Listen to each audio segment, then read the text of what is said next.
The drama surrounding Caitlin Clark's return did not begin with a press release or a carefully staged announcement. It began with a warning. Sue Bird didn't tease a feel-good comeback or sell hope. She stated a fact. Caitlin Clark was 100% healthy. Not easing back. Not close. Fully back. And when someone with Bird's credibility says that out loud, the room should brace itself. Because what followed was not a comeback story. It was a reminder. Clark walked into Team USA camp carrying the weight of the hardest stretch of her basketball life. 13 games played. That number alone still feels unreal when you remember what she did as a rookie. 62 records broken.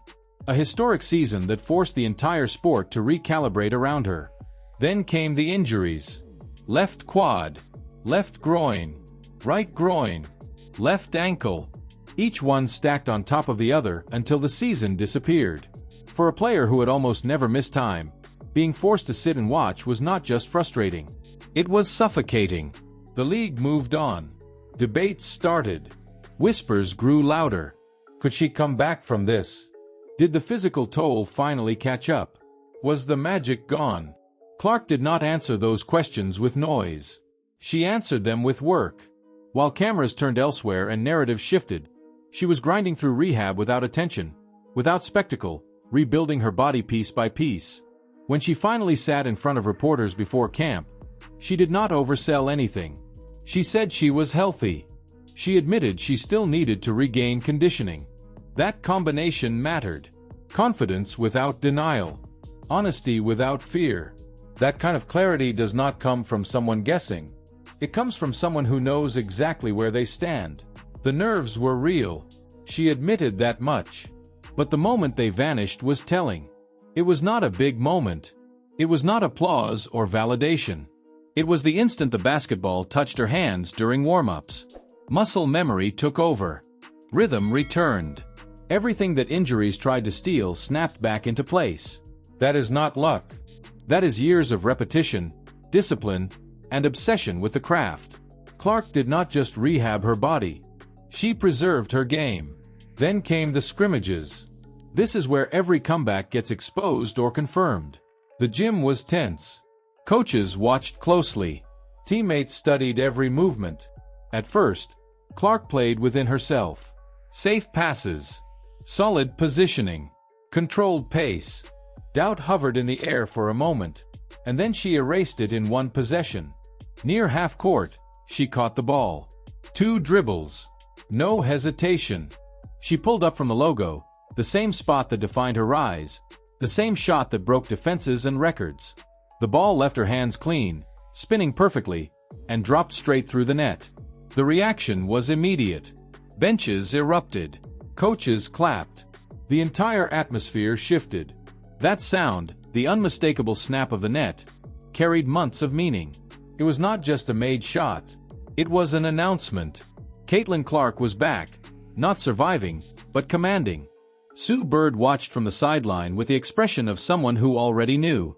There was no surprise, only confirmation. Clark followed that moment with everything else that made her dangerous. Precision passing, defensive anticipation, pace control. She elevated everyone around her. The practice intensity jumped. The gym followed her energy. This was not someone shaking off rust. This was someone setting the tone. The coaches noticed immediately. The conversations after practice were animated. This camp was not just about evaluating talent. It was about shaping the future of Team USA for 2026 and 2028. Veterans were present.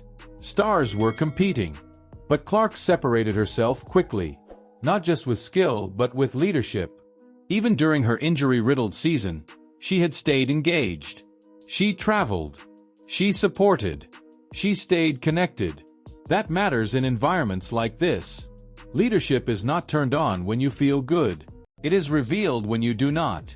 The decision to elevate Clark into the starting role sent a clear message.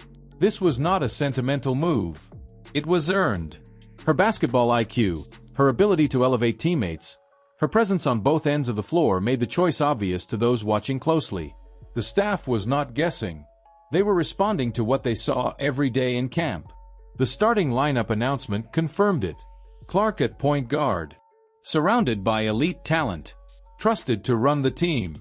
That decision positioned her as the centerpiece of the next era. Team USA was not easing her in. They were building around her. Not everyone took that the same way. While Clark approached her role with composure and focus, another reaction drew attention for the opposite reasons. Angel Reese made the team, a significant accomplishment at this level, but found herself coming off the bench.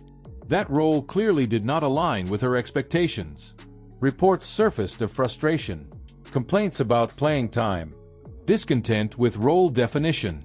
In an environment where chemistry and sacrifice are non-negotiable, that tension mattered. The contrast between Clark and Reese became impossible to ignore. Clark leaned into leadership, emphasizing team needs and adaptability. Reese appeared fixated on status. One focused on elevating the group. The other struggled to accept a role defined by contribution rather than reputation. Teammates noticed. Coaches noticed. These things do not stay hidden in a national team setting. At this level, entitlement does not survive. International basketball is unforgiving. Roles are earned daily. Reese has strengths, rebounding, physicality, defense. Those skills matter. But this is not a team built around individual entitlement. It is built around fit, maturity, and execution. Accepting a role is part of representing the country. That reality does not bend for anyone. Clark understood that instinctively. Her season away from the court taught her patience, empathy, and perspective. She learned how to lead without playing, how to support without spotlight. That experience shaped her response now. There was no gloating, no chest pounding, just work, just presence, just control. There is another layer to this story that cannot be ignored. Clark should have been on the 2024 Olympic roster. Not for marketing, not for hype, for basketball reasons. She was better than some who made it. But that omission may have fueled what we are witnessing now. A player fully healthy, fully motivated, and positioned to define the next cycle. Sometimes the snub sharpens the edge. That logo 3 will be remembered. Not because it was a deep shot, but because of what it symbolized. Doubt erased. Questions answered. Leadership confirmed. Team USA found its engine for the future in one moment of clarity. Clark is not chasing redemption. She is building dominance. Her body feels right. Her mind is clear. Her presence lifts everyone around her. This is not the end of a comeback. It is the start of a run that could define women's basketball for years. So now the conversation turns to you. Do you believe Angel Reese belongs on Team USA given the role and expectations at this level? Did Caitlin Clark prove she should be the face of the next Olympic cycle? And after what you saw in camp, are you convinced she is about to dominate again? Drop your thoughts in the comments, hit like if you're ready for what comes next, and subscribe so you don't miss the next chapter. Because this story is only just beginning.